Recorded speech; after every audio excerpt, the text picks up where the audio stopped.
Hello दोस्तों, आज हम पढ़ेंगे classification of anti microbial agent. तो एंटी माइक्रोबियल एजेंट के अंदर जो फर्स्ट क्लासिफिकेशन है वो है based on mechanism of action. Based on mechanism of action को फर्दर क्लासिफाई किया गया है वेरियस कैटेगरी के अंदर। जो फर्स्ट कैटेगरी है वो drug inhibiting cell wall synthesis. अब इस कैटेगरी के अंदर वो ड्रग्स आते हैं जो कि सेल वॉल के सिंथेसिस, बैक्टीरियल सेल वॉल के सिंथेसिस को इनहिबिट करेंगे। ठीक है। सेकेंड कैटेगरी जो है वो ड्रग इनहिबिटिंग ट्रांसलेशन। इस कैटेगरी के अंदर वो ड्रग्स आएंगे जो कि बैक्टीरियल प्रोटीन सिंथेसिस को इनहिबिट करेंगे। ट्रांसलेशन मीन्स होता है प्रोटीन सिंथेसिस। ठीक है। जो जो थर्ड कैटेगरी है वो ड्रग अफेक्टिंग सेल मेम्ब्रेन। इस कैटेगरी के अंदर वो ड्रग्स आते हैं जो कि बैक्टीरियल सेल मेम्ब्रेन को अफेक्ट करेंगे। कैसे अफेक्ट करेंगे? फॉर एग्जाम्पल कुछ ड्रग होंगे जो बैक्टीरियल सेल, जो सेल मेम्ब्रेन है उसको पोरस कर देंगे, या फिर उस लीकेज कॉज करेंगे, जिसके थ्रू क्या होगा, जो भी बैक्टीरियल साइटोप्लाज्म के अंदर जो भी मटेरियल है वो लीक आउट होके बाहर आ जाएगा और बैक्टीरिया डेथ कर जाएगी। जो फोर्थ कैटेगरी है वो ड्रग अफेक्टिंग न्यूक्लिक एसिड। वो ड्रग्स जो कि न्यूक्लिक एसिड के सिंथेसिस को अफेक्ट करेंगे। फॉर एग्जाम्पल आरएनए, डीएनए, जो भी जो आरएनए डीएनए है इनके जो सिंथेसिस होती है उसको क्या करेंगे, ये डायरेक्टली और इनडायरेक्टली उसको अफेक्ट करेंगे। ठीक है। तो वो ड्रग्स इस कैटेगरी के अंदर आ जाएंगे। जो लास्ट कैटेगरी है वो ड्रग अफेक्टिंग इंटरमीडियरी मेटाबॉलिज्म। इस कैटेगरी के अंदर वो ड्रग्स आएंगे जो कि इंटरमीडियरी मेटाबॉलिज्म को अफेक्ट करेंगे। इंटरमीडियरी मेटाबॉलिज्म में क्या होता है? इंटरमीडियरी मेटाबॉलिज्म में फॉर एग्जांपल जो फोलिक एसिड होता है वो फॉर्म होता है जो कि रिस्पॉन्सिबल होता है फर्दर जो भी हमारा न्यूक्लिक एसिड होता है उसके फॉर्मेशन में। अगर वही नहीं बनेगा तो हमारा न्यूक्लिक एसिड नहीं बनेगा, न्यूक्लिक एसिड नहीं बनेगा तो आरएनए डीएनए जो होता है वो नहीं बनेंगे। ठीक है।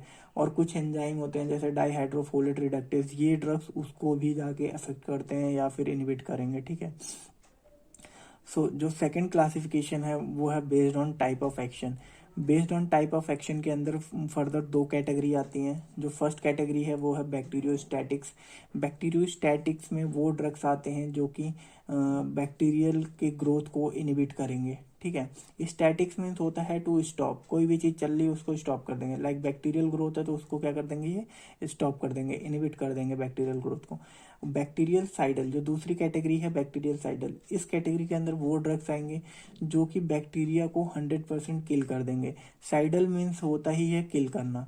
ठीक है। तो वो ड्रग्स जो कि 100% बैक्टीरिया को किल करेंगे वो हो जाते हैं हमारे, वो किस कैटेगरी में आ जाएंगे, बैक्टीरियोसाइडल में। जो थर्ड कैटेगरी है वो है हमारी based on therapeutic index. Therapeutic index के बेसिस पे दो कैटेगरी फर्दर डिवाइड की गई हैं। फर्स्ट कैटेगरी है वो हाई थेरेपेटिक इंडेक्स है और सेकंड कैटेगरी है वो लो थेरेपेटिक इंडेक्स है। जो फर्स्ट कैटेगरी जो है हाई थेरेपेटिक इंडेक्स क्या डिनोट करता है? इस कैटेगरी के अंदर वो ड्रग्स आती हैं जो कि हाई थेरेपेटिक इंडेक्स होती हैं, जिनका जो विंडो होता है वो ब्रॉड विंडो होता है। ब्रॉड विंडो मीन्स क्या होता है कि जो ड्रग जिनके डोजेज वेरी कर सकते हैं, लाइक जो मैक्सिमम और मिनिमम डोज होता है, लाइक मिनिमम डोज और मैक्सिमम डोज, उसके बीच का जो डिफरेंस होगा वो ज़्यादा होगा।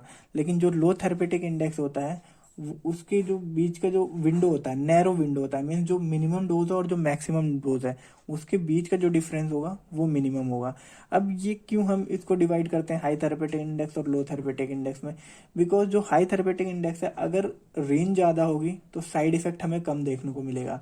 मतलब बाई फॉल्ट अगर किसी को 10 mg देना है, हमने उसको 25 mg भी दे दिया तो कोई दिक्कत नहीं, दिक्कत वाली बात नहीं है, साइड इफेक्ट हमें ज़्यादा देखने को नहीं मिलेगा।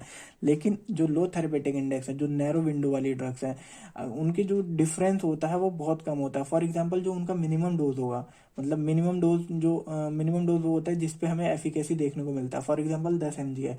जो मैक्सिमम डोज मतलब जिसपे सबसे ज़्यादा एफिकेसी देखने को मिले, मैक्सिमम एफिकेसी। फॉर एग्जांपल अगर 10 mg मिनिमम है तो मैक्सिमम होगा ज़्यादा ज़्यादा 20 होगा। तो अगर हमने गलती से 20 से ज़्यादा, 20 से 21 कर दिया तो वहाँ पे हमें साइड इफेक्ट देखने को ज़्यादा मिलेगा। इसीलिए जो लो थेरेपेटिक इंडेक्स होता है कभी भी जब ये दी जाती है किसी के सुपरविजन के अंदर दी जाती है।